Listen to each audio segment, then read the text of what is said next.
Hi, welcome to the National Critics' Choice Online News, and today we have Rabbi David Aaron Choi, who is from Toronto, Canada, with us, and he's going to share with us some perspective on Judaism in the 21st century. Um, Rabbi David, welcome to our show, and today we'd like to know and find out what is life all about in the Jewish perspective. Could you give us some insight? Life in the Jewish perspective is about being a light unto the rest of the world. Every person has to strive the most to be kind and be a good example, and do the best they can do in regards to other people and in yourself. Self-perfection is very important, and ethics are very important, a very core idea. And is life all about wants and needs? Wants and needs. Yes, I mean, because how does one balance between wants and needs? So I guess the basic idea in Judaism, in my opinion, is that the core is necessities that you need, the needs you need, and then on top of that, the wants are sort of could be a way of expressing your Judaism, because the idea in Judaism is that everything comes from God. So, and we're supposed to use everything in order to serve God and in order to spread godliness and to spread the goodness. And so let's say when television came out, for example, we didn't have to go and some rabbis didn't have to go and make classes on television, but they chose to do that. They wanted to do that, and that's the right thing to do. So certain things that we want are a good thing. Yeah. And how important is it for one to recognize the purpose of oneself, including yours? Is it important as part of Judaism belief? It's a core thing. We have to know where we stand and why we're here, and that there is a purpose for. And if there is a purpose, then about the power of believing, is it more probable, and is it one of the pillars of spirituality? Can mankind live without believing? I don't think so. Oh, and why not? I don't think so. I think it's what gets people going. I mean, in businesses, people believe that they'll be able to achieve something, and they'll go and do that. And I think it's the same in religion, especially the Jews. We see were oppressed for many throughout history, and I think a lot of the thing that kept them going was belief that we're going to make it, and we have God on our side, and they believed that. They really believed it, and that gave them power. That gave them strength. And if that is so, is hope a catalyst, and why? Why do you cling on so much on hope? I think it's the same. It's in the same category. We can't live without it. I don't think we'd be here. I mean, I can't say that, but it would. It seems that it would be less likely that we would be here without hope. So, once one who believe that there is hope, how do you overcome your doubts about your self-worth? Does Judaism actually express about able to love yourself and overcoming the inability, to understand oneself? It's a good question, and I think the key to the answer is that one of the most important commandments. In fact, there's a story about this sage that a non-Jew went over to him and he wanted to convert. He said, "I want to convert. Teach me the whole Torah in 1 foot." So he told him, "Love your fellow as yourself. The rest is all a commentary." So what does that mean? Love your fellow as yourself. He could have said, love your friends like, as much as you can, but as you love yourself, because we all know we all love ourselves, and at the end of the day, we have to love. It's commandment, and the whole core of the Torah is that we have to love every person like we love ourselves. And you could only really come to love other people when you really understand who you are and where you stand, and that you have a purpose is a very important part of that. Once you know you have a purpose and that everything has a purpose, it helps regards to that. Yeah. And so now that we understand that that your self-worth is important, to God. You know, do you think that mankind feels entitled to the good in life? Depends what you mean by the good in life. Like, You know, I mean, do you think that mankind feels entitled that they're entitled to have good and live a good life?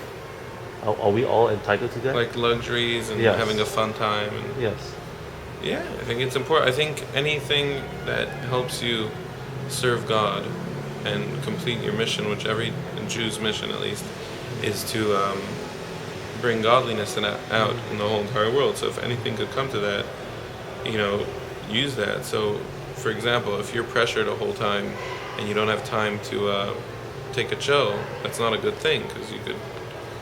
I mean, some people could live without it, and some people are on a higher level, but they won't need to go on a vacation. Obviously, when you go on vacation, it doesn't mean you stop serving God. It means just taking it easy, having a good time. It has to be within, obviously, boundaries of Jewish law. Now, I'd like to come to this subject matter on fear. Is fear a spiritual or a human reality? Because everybody is trying to find out some answers about fear. Of course, there are a lot of books on this issue. But what is your perspective? I think it's both. I think it's both because, again, one of the main things in Judaism, how we were raised from very young and how we're brought up that's how what enables us to serve God is through fear of God. It's one of the fear and love, but fear is a very core idea.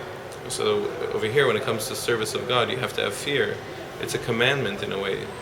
It's a commandment in the Torah to fear God. And a commandment can't really be something spiritual. You can't command someone to fear, So unless it's a personal thing that you train yourself to fear. no, have when awe. when someone will talk about fear, especially from a Jewish perspective, is fear described as being frightened of God, the holiness of God, or fear as in knowing with your instinct that there is a God who is watching us? Both. There's two parts of fear of God. And there's the lower level of fear and the higher level of fear. The lower level of fear is fear of punishment, which is most hell basically, and which is a different perspective of hell than of Christians.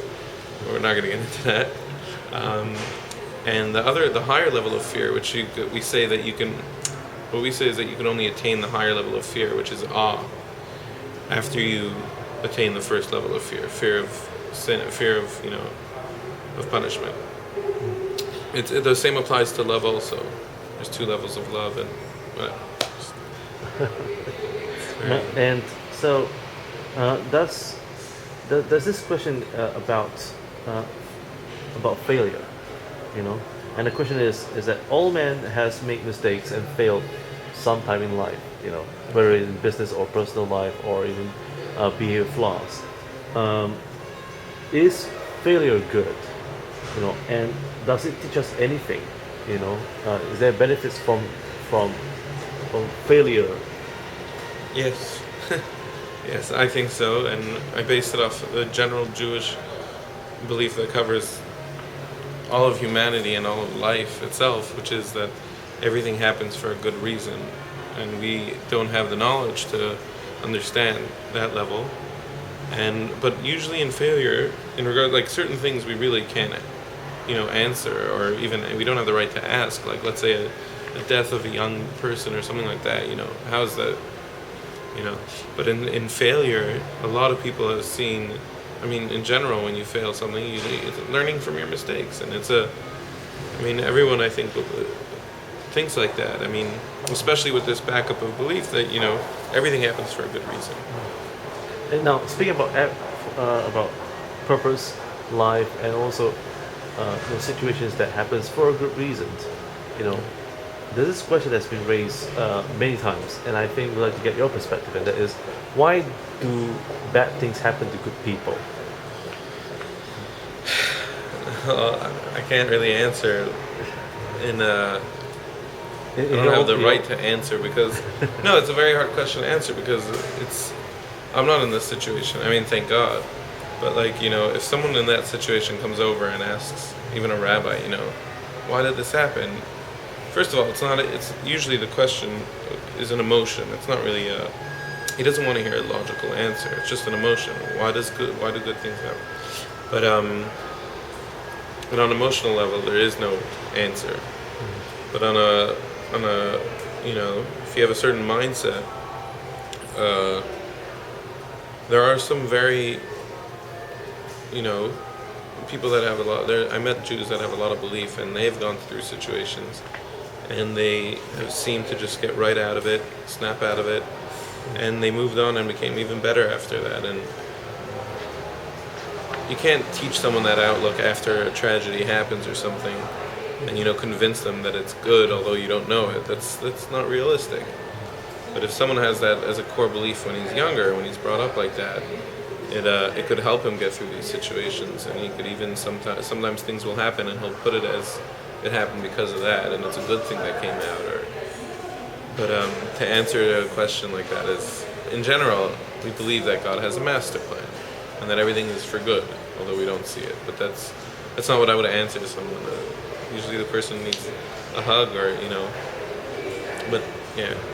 Rabbi David, could you tell us what kind of opportunities does one have, especially for non-Jewish population who wants to find out more about Judaism and its beliefs?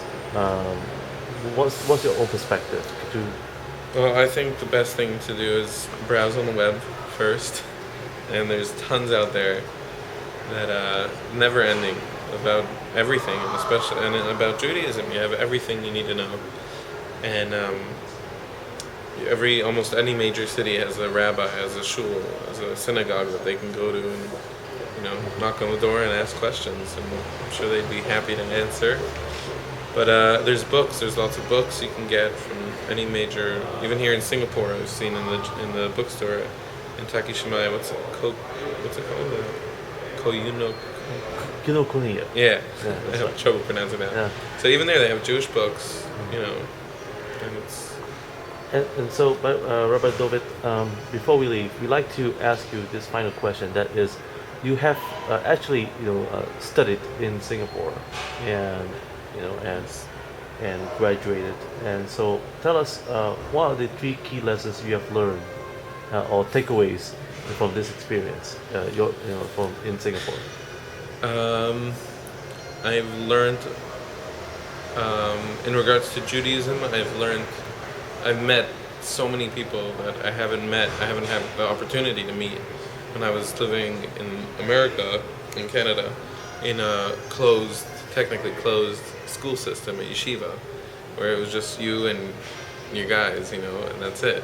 So here we got to meet a lot of people from all types of backgrounds, and it really opens up your eyes. And when you're living in just your world, you don't see a lot. You don't see even Jewish issues that are happening in the world, different things like that, and people's personal feelings, how they look towards Judaism, and even the Jews themselves. They don't know what they want. And you don't really realize that this exists, and you go out and you see them and you meet these people and you're friends with them, and it really changes your perspective on how to look at things and be a little more open, and in a very good way, obviously, and not too open until you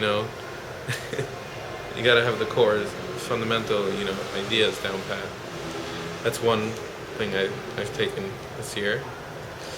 Another thing is the local food. I'm gonna take that home. I already learned how to make the coconut rice milk. Oh, okay. Yeah, big fan. No, on a serious note though, in general, the people, I said in regards to the Jewish people that I've met, that opened my up in Judaism itself, but also in general, as a worldview, I met so many people. I met from a totally different culture, and lived in a totally different culture, and it opens up your eyes, and I think it will affect me in the future, in my opportunity in business, I guess. I think I could understand things more than in one regard. than people that have been in Canada all their life and just been with Canadians, or you get a wider view in certain areas. And what will be the last thing, the third thing? The food, I said. Okay. The third thing, I'm not a numbers guy, so. So, but moving forward, what do you see the future of Judaism in Asia and in the world?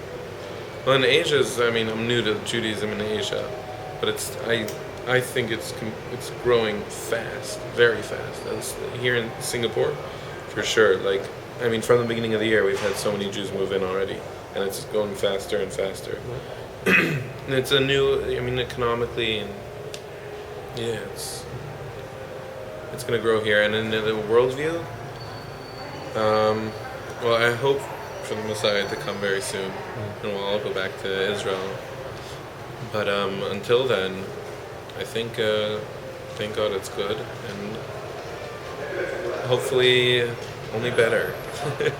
Once again, Rabbi David, thank you for joining us here in the National Critics' Choice, and thank you for sharing us your Jewish perspective.